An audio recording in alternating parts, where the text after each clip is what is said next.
going. Yep. Doesn't want to. Oh, just above that. Round 2. Oh, round 2 maps. That makes more sense.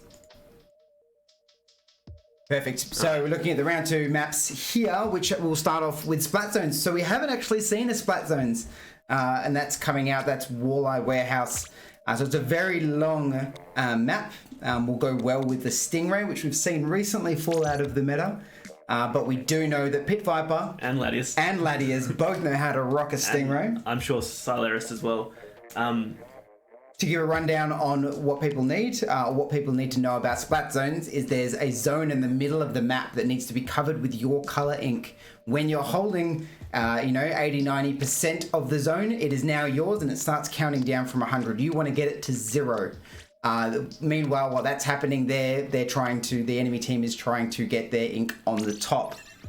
So what it comes down to is the coordination between teams to use their specials together. And then try and hold them out of the zone so they're not throwing things from a distance. Yeah, and also very important when you're not in control of the zone to use those specials to push back in, take control, and then try and lock out. The interesting thing about Walleye Warehouse is the boxes in the middle of the map really separate that zone. So it's one big zone, but there's 2 distinct sides to it.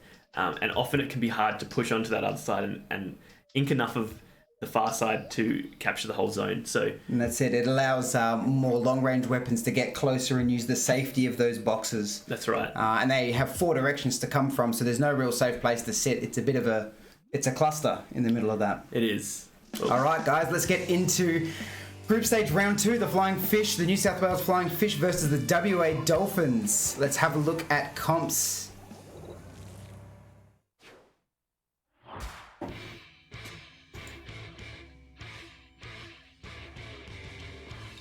Right, so let's get into it. We see Gabe on that armor bot, which will mean he'll get an armor within the first 30 seconds, and hopefully all 4 of his teammates will be able to receive that, and no one gets picked off by New South Wales. And you can see Bob Ghost has also got the junior, but he's got the one with the bubbles and the torpedo, so slightly different plan, but we're seeing junior versus junior early on. As Gabe chases Bob, but... Oh, Gabe gets taken out by that bubble from Bob. And it looks like the first... Oh no, the Dolphins have already... They've already scored, but they're under a bit of pressure now as Image gets picked off by Bob as well. Oh. Bob being nice and aggressive with that. Looks like that lead is going to flip from New South Wales. WA have to find a way to get all 4 people coming in. The Stingray comes out. Are they managing to take anyone down? Doesn't look like it. No, and that's Latias, right? That's... Yeah, so we've got Latias, Gabe... Image and Shades, I believe. Yes, okay. Oh, and another pop comes out from Bob. Was it to Image again? No, it was Gabe before. So Bob's actually using those bubbles as a weapon rather than... Yeah, he's doing a really good job of it. He is. We've seen Bob in the past use the junior before it was part of the meta. So he's got plenty of experience when it comes to using it. He does, and you see Latias putting pressure on with that Stingray. And only 20 seconds left. And they get the cat back. And you see that, again, they put on that penalty when the zone flips. So... that's really good for WA. They're in a good position now to score a lot of points. Now it comes down to them locking out New South Wales. The Shades looking to basically get as many zone and get that Booyah Bomb up. That Booyah Bomb's going to work really well with such a small map. It usually comes through the walls, and people don't know the Booyah Bomb's coming until it's too late. Unfortunately, they all saw it coming. Unlucky Shades. And they've got one pushing to the right, so Shades looking to pick him off. Shades needs a hand. He's already got one on the right-hand side. And once again, those bubbles come out from Bob, taking out another person. I think that was Gabe being taken down. Oh, Shades run straight into a suction bomb. And the flip has happened. It's now very close to taking the lead, 6 points away. But now both teams have to work throughout the penalty. So here is where we'll see, for the rest of the match, them just flipping between penalty. If WA can make them get themselves back into it. Gabe with a bomb kill. The rope bomb, Bob probably trying to bring out more bubbles and unable to do so. Gabe tries to make a push inside and gets taken out by Perks. New South Wales captain. Captain v captain. Perks is trying to hide using the bubble and managed to get out. Safety baller. Well done. He's used that as a defensive, which is probably the first person in the entirety of Splatoon to use that as a defensive special. That's what you usually see from Div 1 players. They do the smart moves. More bubbles coming out from Bolt that will flip. No, they've just lost control, but they haven't had a chance to pick it up yet. It is anyone's zone at the moment. Yeah, it's a real stalemate as they try and compete for this zone. W's almost got it there. There we go. And they managed to take the zone. They've only got a 20-second penalty or a 20-point penalty. So they're going to get through that very quickly. But the fact that I can't see any of New South Wales means they're working together to get their special. There's not a lot of ink. There's not so much turf to ink here. And they've taken the lead. WA take the team. And the Buddha comes out from Shades. Bob again. The bubbles. The bubble torpedo. Bob. And he's managed to stop that push. Yeah, as Ladius jumps out for safety. But WA've got the lead. They've got to push back in here. Bob once again. Not that we're biased. Not that we're biased. WA seems like they're missing two key players from the WA region. A nice Julie's and a blaster might have... And an alright blaster. Yeah, like, average. Tries real hard. Bob almost getting to his next point. Oh, was 2 points away from getting the lead. And they've got it and they've flipped it. Only 43 seconds left. But more importantly... Paint this very quickly. Image unsuccessful with the flip. There is 2 points left. Gabe trying to get the cap, and he does it. He manages to get the cap. Is that Ladius coming through? What actually happened? We're going to have a quick look at that and see if we can actually discern what happened. And they've managed to cap that. That's fine. Ladius is quite aggressive right now with a halfway Stingray. Bob with those bubbles coming through. Stingray versus Stingray here. Oh! It's taken down the Queen from Psy. You love to see it.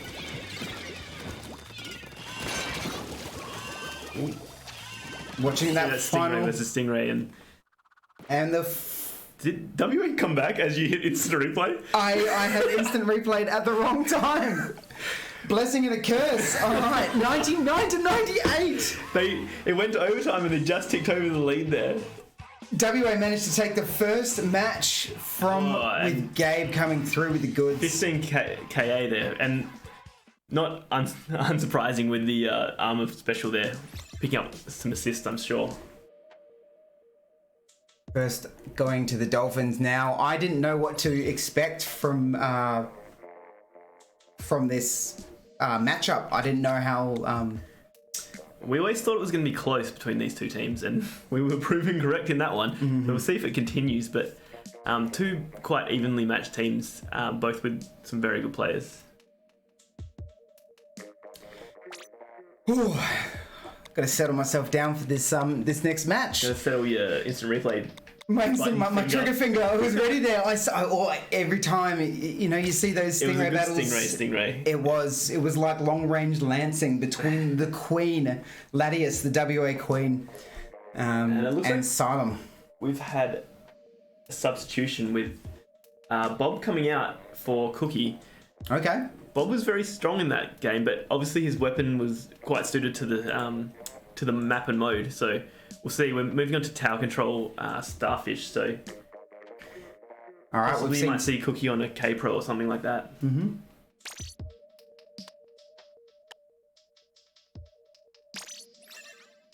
This next match will be crucial to see who will take. Well, yeah. I mean, WA can. If they win this, they win the whole set. So if they lose it, they could give all the momentum back to Flying Fish. So it's a very critical game. I think every match is critical, especially in the group stages. There's only a few games that you get to play that determine whether you're kicked out straight away. 4 teams get kicked out within the first 3 matches. And so, like New South Wales, if they won this, and then WA beat Southeast Asia, you end up with a 3-way tie as well. So the matches are going to come into like... Exactly. All right. And we hear that final ding, which means we're bouncing over to gameplay.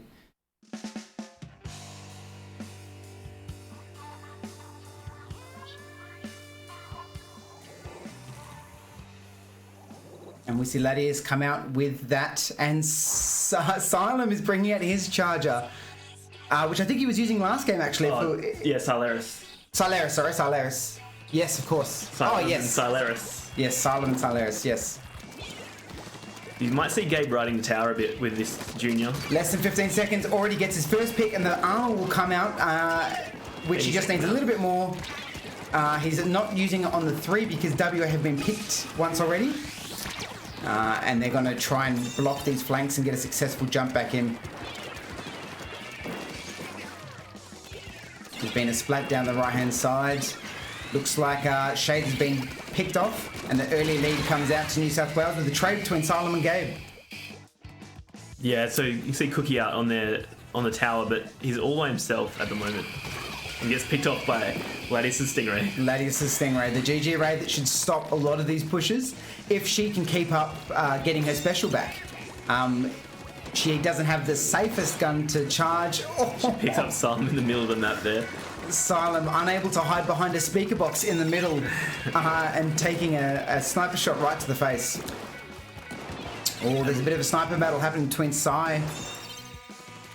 With Image coming around with his Inkjet, managing to take out their backline pressure. So this should be a good push for the WA Dolphins.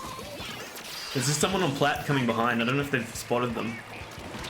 Image gets picked off by Perks. And Shades, he might get a double here. He does. Oh, one of the upsides to the sloshes. There's a triple. That is a triple. Oh, we love to see it. Perks done a great job with that triple. Sloshing out Image, unable to get out. Shades doesn't see him either. That's 2 taken down. Oh, and finishes off with the 3rd there. Great to see. And now the New South Wales are getting a push. Well, they should be getting a push, but 4 and 4 are back up. Yeah, they moved the tower a little bit, but the tower's really bouncing back and forth at the moment, not going too far. Gabe hunting around, trying to find who's next for bait. He's almost got armor up.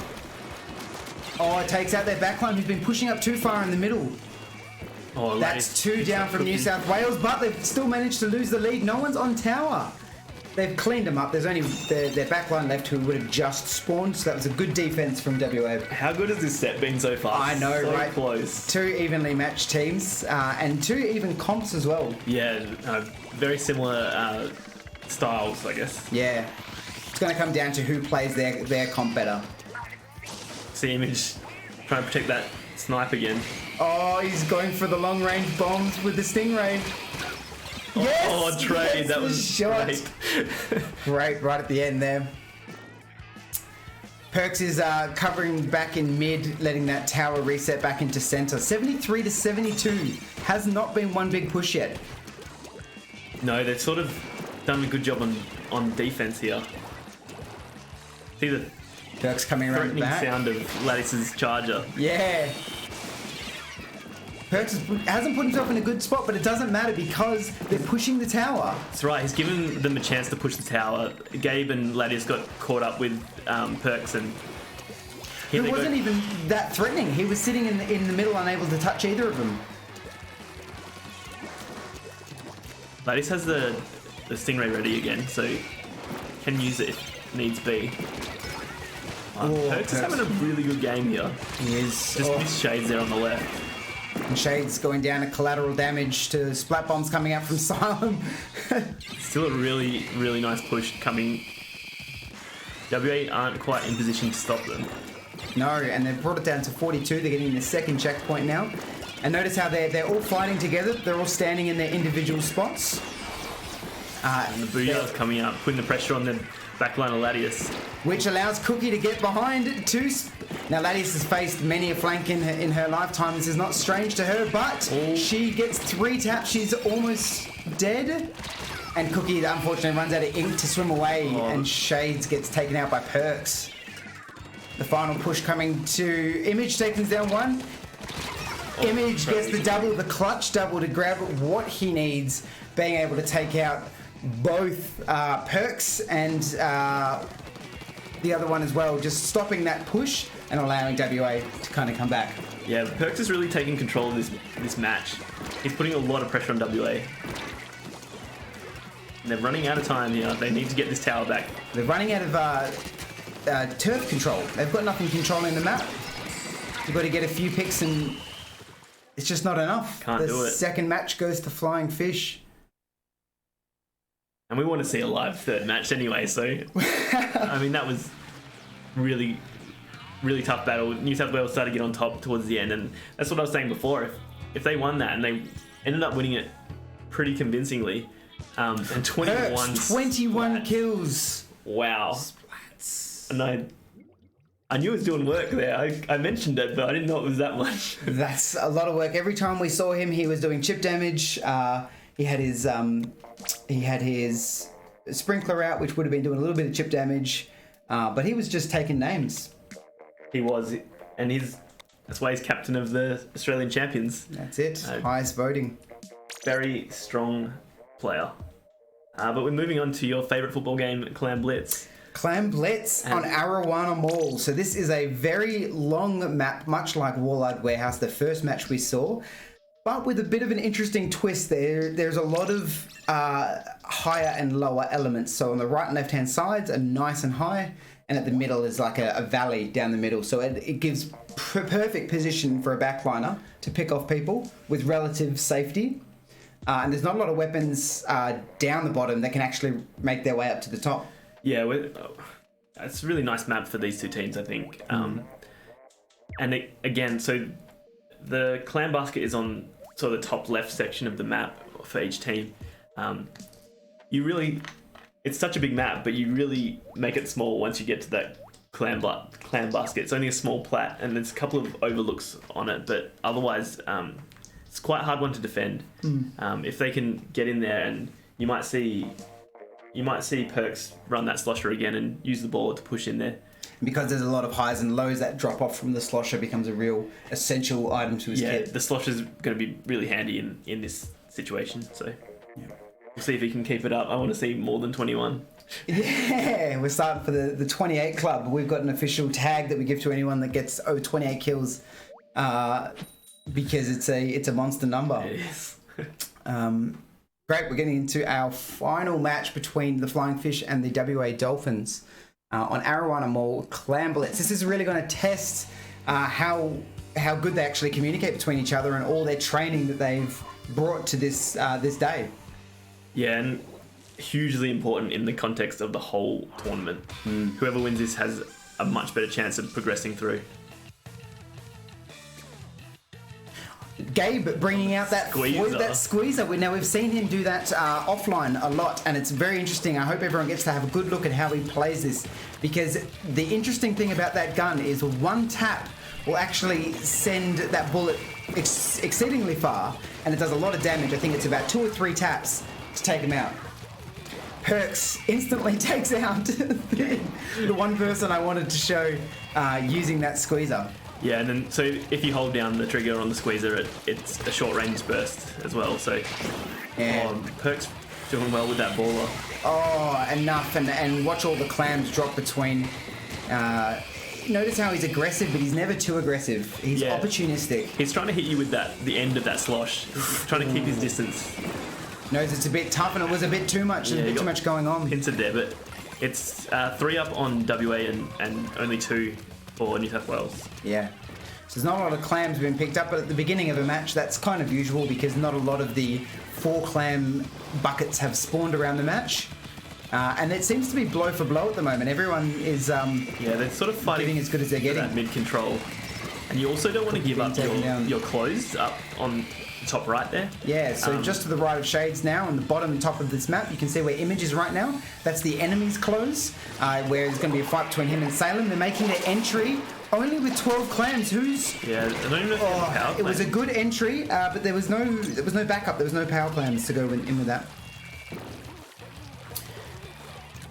Sai coming back in and just defending. This is a crucial area where she is now to defend. Yeah, this is the clam basket area, which we talked about earlier. Really important to look after that. Just trying to put it in pressure. The thing about Clam Blitz is that you want to control the map, but you also need to control the clams as someone falls in the water. And we have just seen Image fall into the water. If we look on this instant replay, jumps out and let him go for a swim. In he goes. Dash. Unfortunate. You hate to see it. And that is what the instant replay was designed for. WA having the best beaches. He needed to go for a swim. I'm sorry for that, Image. We're looking at a stalemate between the two teams. They're really just waiting for one pick. Oh God! And then he'll be sent to the respawn. And if Ladius can get a few more picks, the Shadow Realm. Ladius, knowing that Booyah Bomb is going to be taken straight to her because she's the one providing the threat and the pressure. Gabe's doing a good job sitting in that closed area though. If they can collect some clams, they could be a threat to score here. Who's collecting clams though? Someone needs to be all over this. There they go. They've finally got a power clam. Gabe getting pressured though. And there's 2 or 3 in that. I don't think it's a good idea to walk down that close. He's got bubbles, so he can push this grate if he gets himself organised. And the problem with the grate is that you can't ink through it. You can't swim through it. You just have to walk. So you have to have enough pressure on them that they allow you to walk through it. Gabe finding safety in the right-hand side pit. Getting a kill on Silent and finding his way back into close, which seems to be his spot for this game. Oh, he's found Perks. He's already taken one hit, one more, and that's it. Gabe finding Perks behind him, sniffing him down, hunting him down. Yeah, and this push is probably over. They're down to 2 players now, and they're both sitting back. Oh, Ladius. But Ladius, she doesn't like it when people encroach on her territory. Oh, backline v backline. Nice and aggressive. She needs to be. I think that's one of the unfortunate things about Ladius is that she is a backliner and she's great at her job, but she needs an aggressive front line to kind of relieve the pressure of her, and so she can go up and kill because we know she can. Gabe is trying to take a fight between Silent and that close, and it ends up with a trade between the two. We're looking at 30 seconds left of the final match between WA and New South Wales, and not one person has scored. The WA coming down close, but it's a good defense coming out. Nice pick by Shades there on Cookie. 3v3. The funny thing about Clam Blitz as well is, has Shades survived there? Oh, no. Perks knows that there's blood to be found, hunts him down, and Shades gets taken down. That ball's probably going to drop unless someone looks after it. Yeah, the funny thing about Clam Blitz is, I think it's 3 minutes of overtime if no one's scored. So, there goes New South Wales. Right at the last second, a push comes out, and all we get to see is on the side. 2 balls have come in from the left-hand side. Cookie and someone else, what it looks like from Sponge, have thrown it in right at that last second. And that's heartbreaking for the Dolphins. It is, but we are completely impartial to this, and we are unbiased and... Go WA. Go WA. So... Up the coasters. Yeah. No, it's been a very good play by Flying Fish, and it just shows... Perks, he turned up to every single match there. Completely turned the game around in that second match as well on Starfish main stage. That really swung the momentum to Flying Fish. And then sort of back and forth again, like we saw so often in that set, each team having a crack at it, and then just finally at the end, just as we're about to hit overtime, New South Wales come in and score. So they couldn't hold it, and just a little bit. And I think that comes down to the experience.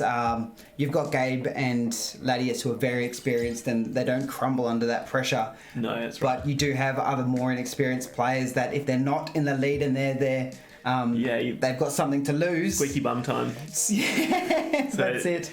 It's what? No one uses squeaky bum time as a saying. Squeaky bum time. Yeah, like when you're wriggling in your seat and when you get nervous and tighten up. Yeah, absolutely. Squeaky bum time. Yeah, quote that. Someone clip that. Yes, maybe we should just move on to some results. Then, whew, tough crowd. The AO has reported the ACT winning 2-1, but we all know that's obviously the Allies getting the 2-1 over New Zealand, so they go to 2-0 in their sets and all but confirm their place in the semi-final. Same with Vic, who picked up a 2-1 over Southeast Asia, so dropped a match against the Southeast Asian team, who are looking very strong and just need to take care of WA, and they should see themselves through. Yeah, so are we looking at the Southeast Asian team in the upcoming matches? No, we are going back to the Group 2. two matches that we've looked before. Okay. So it'll be Alligators again. We'll get to watch them again, and they'll be taking on South Australia, who have just lost to the Queensland team 2-1. So again, this group, I feel like it's sort of wide open here. Yeah, okay. Alligators look like they're going to go through, but